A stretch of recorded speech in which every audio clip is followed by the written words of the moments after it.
भूतटा खाली आपण घर मो घर कथा कि इंटरनेशनल कथा वर्ल्ड कथा सेमती तो बहुत कथा आपन को कह पड़ो शुणु मुझे कहले आपन को बहुत कथा कहबी जेहेतु आम ये गोटे फिल्म आधारित कराई गोटे सत्य घटना पर आधारित कराई मुझे को अल्प दिन तले आप जानते आमर ओडिशार जड़े सुनामधन्य महान राजनेता श्रीयुक्त विजय महापात्र से निजे बखाणिले मुहर जो यूनिट 6 रे घरे से जो घरे रोते से घरे निजे विजु पट्टनायक घोष्ट से देखाई निज अस्थि विसर्जन बेले बुड़ानी कलश चकाभूरी खेला बहुत समय पर बुड़ाला सी जावाक चाहून से तो निजे स्टेटमेंट दौरान से तो जन ओडिशार सुनामधन्य जन वरिष्ठ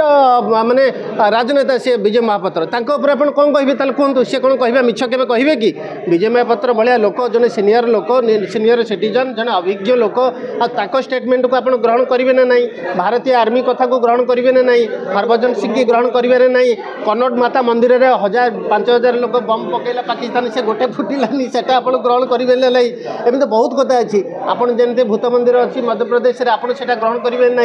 आउ गोटे मंदिर अच्छी आमर महाराष्ट्र में जोटा कि प्रेत मैंने तैयारी थे से ग्रहण करेंगे ना नहीं एमती हंटेड हाउस शुणु गोटे कथा आपको कहीदे ओडिशा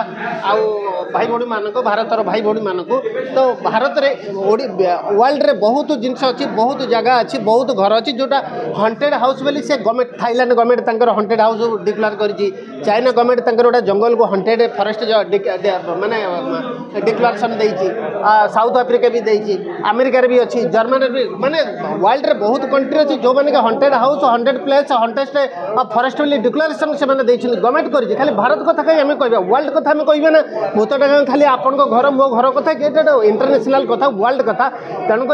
हरर फिल्मटा घोस्ट कथाटा खाली आपण मो व्यक्तिगत कथा नुह ये तो वर्ल्ड रे अच्छी हरर फिल्मटा वर्ल्ड रे चलुची हॉलीवुड रे चलुची बॉलीवुड रे चलुची ओलीवुड रे चलला देखला बेले बहु गुट भूत तेणु दर्पणटा निश्चित भाव में आपण को मन छुईब आउ बहुत स्वागत योग्य फिल्म तेणु आपण मैंने आसतु देखु आउ फिल्म निश्चित आपण मन को छुईब आकर्षण कर आप सपरिवार आसतु योगदान दिंतु निश्चित भाव में बहुत भल बहुत शिक्षणीय जिनस आपण मन में जो डाउट अच्छी पिला मन में आजिकल कन्वर्ट पिला मन में सब दूरीभूत हम।